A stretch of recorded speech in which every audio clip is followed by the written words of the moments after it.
Okay, so as you may have seen in some of the other videos, you've seen the impact or how we're able to communicate some of this project risk intelligence information up to the executives, right?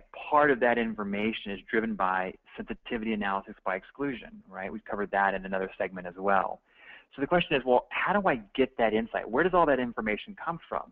Well, it comes from Safran Risk Integrated Risk Register, right? And so what do we mean by that? Well, unlike some of the other tools that are in the market, what we've purposely done is combined all of the uncertainty and the risk modeling into the risk register.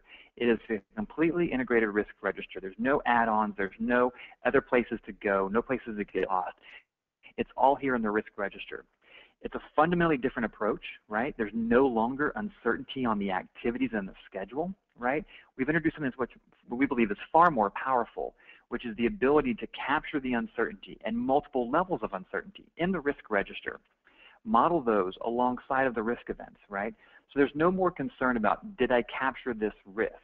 Did I, model that as uncertainty, or did I pull that out of the uncertainty and model it as a risk event?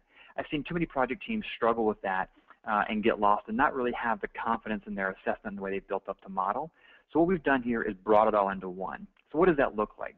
Well, you can see here in the example, I've got three, in the simple example, I've got three versions of uncertainty kind of laid out, low, medium, and high, which is kind of the way many project teams assess that. I'm not limited to just three. I can do as many as I want, right? What I've done here is just kind of illustrate a way you can get started with a low, medium, and high uncertainty ranges. So you can see here, we've described them.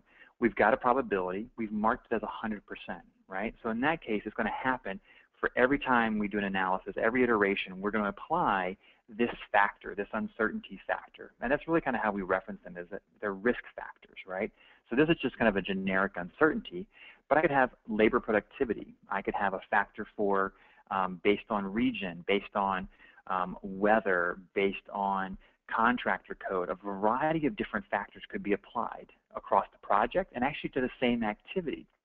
So what's much more powerful about this is that whereas I've traditionally been limited to just one 3-point estimate per activity, here I can break down that 3-point estimate into what are the factors that make up that estimate, right? So you've got general estimate uncertainty because it may be new work. I've got some labor productivity uncertainty because I'm not sure of the quality of the labor, right? And then I've got maybe potentially some contractor uncertainty because it's the first time he's done that type of work, right? It's new work or it's a larger project than what he's done before.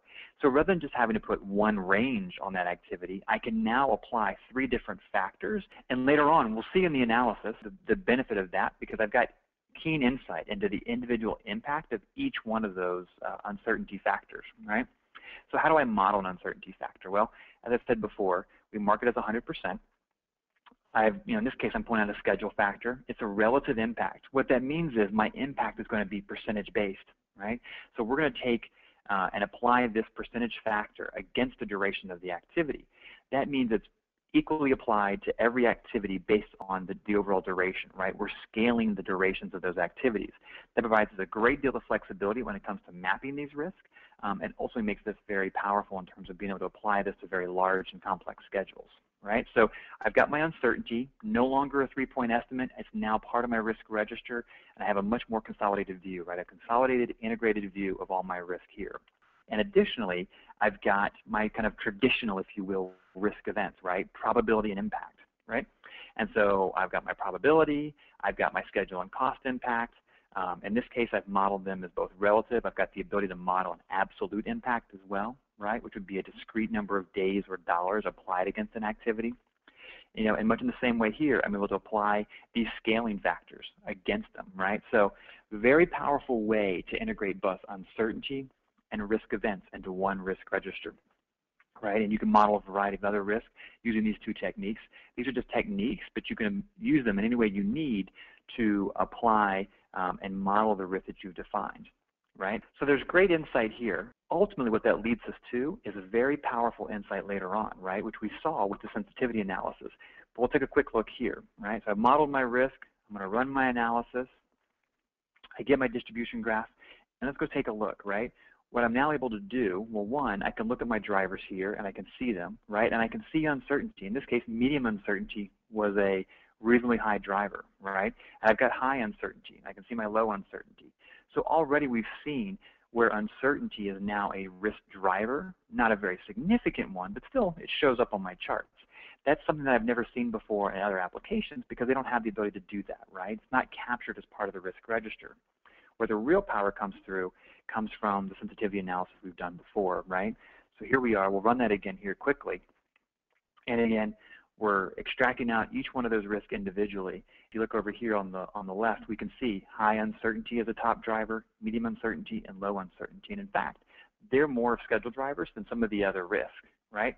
So this is a keen insight that we would have missed out on if we didn't have an integrated risk register that allows us to model both uncertainty and risk events all in one central place, making it easier for the project team to facilitate and do the analysis, and in the end, get much better results.